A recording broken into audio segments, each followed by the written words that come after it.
अगर धर्म बहुत ताकतवर होता तो पाकिस्तान बनने के बाद बांग्लादेश की जरूरत क्यों पड़ती? मुसलमानों के लिए नया देश चाहिए तो पाकिस्तान बन गया। पाकिस्तान और बांग्लादेश में मुसलमान ही तो थे। अंतर क्या था कि एक तरफ के मुसलमान उर्दू और पंजाबी बोलते हैं, एक तरफ के मुसलमान बांग्ला बोलते हैं। बांग्ला भाषी मुसलमान उर्दू भाषी मुसलमान के साथ एक नहीं हो पाएगा, इसलिए उसको नए देश की जरूरत है और बांग्लादेश इसलिए बना। आप श्रीलंका के झगड़े को कितना भी हिंदू और बौद्ध झगड़ा कह लीजिए, दरअसल वो तमिल और सिंगली भाषाओं का झगड़ा है। ये जो भाषाओं के झगड़े हैं, और भाषाओं का एक अस्तित्व होता है, जैसे मनुष्यों के जीवन में वक्र है, कभी सफल कभी विफल, ऐसी भाषाओं का जीवन होता है। आज से 300 साल पहले ब्रज भाषा का जो जोर था, कोई सोच सकता था कि 300 साल बाद उसका नाम लेने वाला कोई बचेगा नहीं। ब्रज भाषा के नाम में भाषा है, वो बोली बन गई, और खड़ी बोली के नाम में बोली है, वो भाषा बन गई। तो इतिहास के दौर की बात है। इतिहास का कौन सा दौर किस भाषा को कहां से कहां उठा के ले जाएगा। जब पुर्तगाली यूरोप से निकले थे दुनिया पर कब्जा करने के लिए, उन्हें लगता होगा कि पुर्तगाली दुनिया की महान भाषा बनेगी। बाद में फ्रांसीसियों ने, हॉलैंड के डच लोगों ने, अंग्रेजों ने आपस में झगड़े किए, फ्रेंच लोगों ने झगड़े किए। उन झगड़ों में संयोग से अंग्रेजी जीत गई, और क्योंकि अंग्रेजी जीत गई, क्योंकि अंग्रेजी का असर भारत पे पड़ा, अंग्रेजी का असर अमेरिका पे पड़ा, अंग्रेजी का असर अफ्रीका पर ज्यादा पड़ा, इसलिए आज अंग्रेजी दुनिया की सबसे प्रसिद्ध भाषा है, प्रचलित भाषा है। ऐसा थोड़ा है कि अंग्रेजी बहुत महान भाषा है, भाषाएं सारी महान है।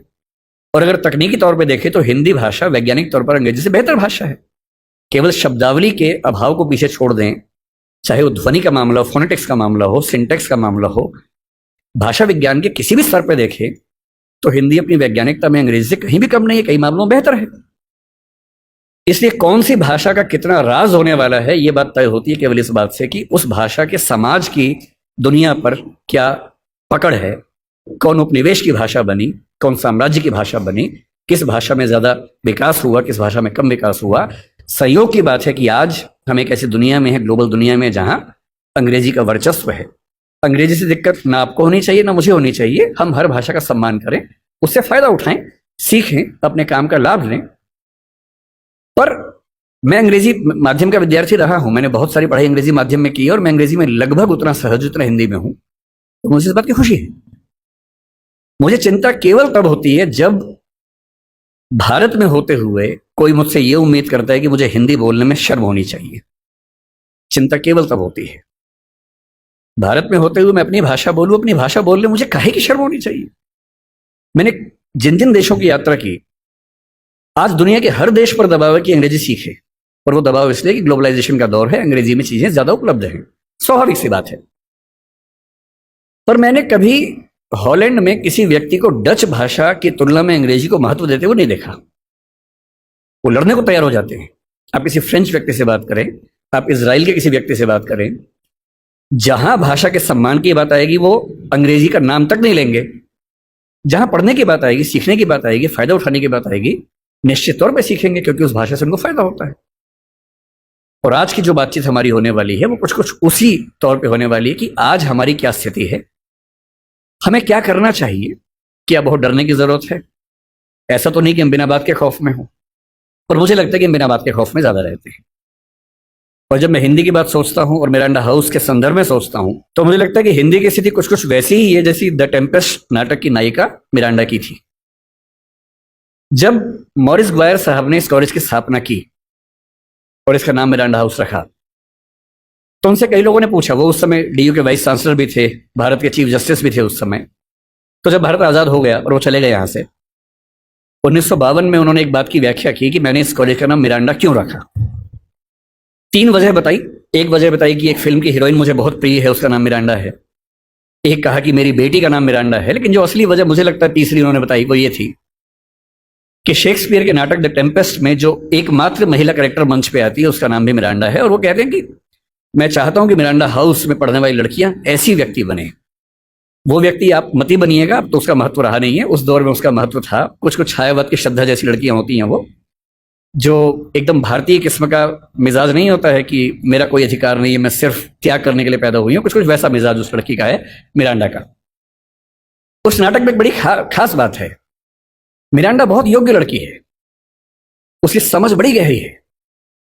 पर वो अपने पिता और अपने होने वाले पति, प्रोस्पेरो उसका पिता है, फर्डिनेंड उसका होने वाला पति है, वो उन दोनों के इतने कंट्रोल में है कि वो खुद को डिफाइन उन्हीं के नजरिए से करती है। बहुत योग्य होने के बावजूद उसमें आत्मविश्वास बिल्कुल भी नहीं है। अपने जीवन के फैसले वो अपने आप लेने को बिल्कुल तैयार नहीं है।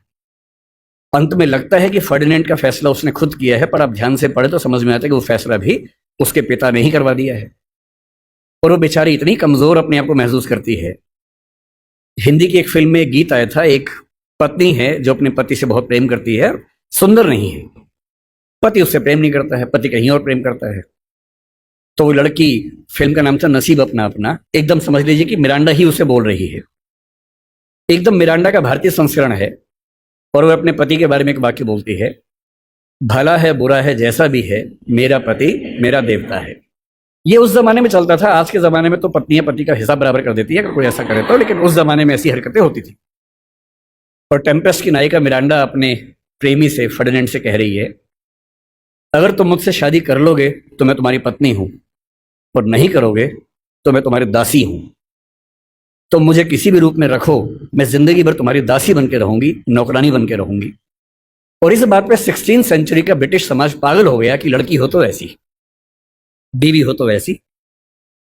कुछ कुछ वैसा ही जैसे भारतीय परंपरा में छायावाद में श्रद्धा जैसी नारियां हमें दिखती हैं, जो केवल देने की बात करती हैं, अपने हक की बात बिल्कुल भूल के भी नहीं करती हैं। हिंदी की स्थिति कुल मिला के मिरांडा जैसी है। आपको जब भी समझना हो कि हमारी भाषा किस हालत में है, तो हमारी भाषा द टेम्पेस्ट की मिरांडा की हालत में है। ताकतवर है पर उसको ताकत का एहसास नहीं है, समझदार है पर उसको किसी ने बताया नहीं कि तुम कितनी समझदार हो। खुद फैसले कर सकती है पर उसके नाम पर फैसले लेने वाले खुद इतने समझदार नहीं हैं कि उसके महत्व का अनुमान कर सके। अपने ही मठाधीशों से घिरी हुई, अपने ही परिवार के ऊल जुलूल निर्णय करने वालों की दासी बनी हुई, कुछ कुछ वैसी स्थिति हिंदी की है। मैं ऐसा क्यों कह रहा हूं कि हिंदी बहुत ताकतवर भाषा है, लेकिन मेरा बात के डरते हैं। कुछ उदाहरण से बात समझ लेते हैं। और जब भी कोई आपसे पूछे कि हिंदी का भविष्य क्या है, हमेशा ध्यान रखना है, किसी जटिल प्रश्न का उत्तर एक नहीं होता है, हाँ या ना में नहीं होता है। उसका उत्तर बहुत सारे पहलुओं में होता है। और जब तक आप किसी जटिल प्रश्न को 4-5 सरल प्रश्नों में तोड़ नहीं लेंगे, तब तक उस प्रश्न का उत्तर आप ठीक से दे ही नहीं पाएंगे। इसलिए जब भी कोई आपसे पूछे कि क्या हिंदी का कोई भविष्य है या हिंदी का भविष्य कैसा है, तो हिंदी कोई एक वस्तु नहीं है। हिंदी में बहुत सारी चीजें आती हैं। मसलन आपको बताना पड़ेगा कि बोलचाल की भाषा के रूप में हिंदी का भविष्य क्या है, राजभाषा के रूप में, ऑफिशियल लैंग्वेज के रूप में हिंदी का भविष्य क्या है, राष्ट्रभाषा के रूप में क्या है, संपर्क भाषा के रूप में क्या है, ज्ञान विज्ञान की भाषा के रूप में क्या है, व्यापार की, वाणिज्य की, नौकरी की दुनिया में उसका भविष्य क्या है।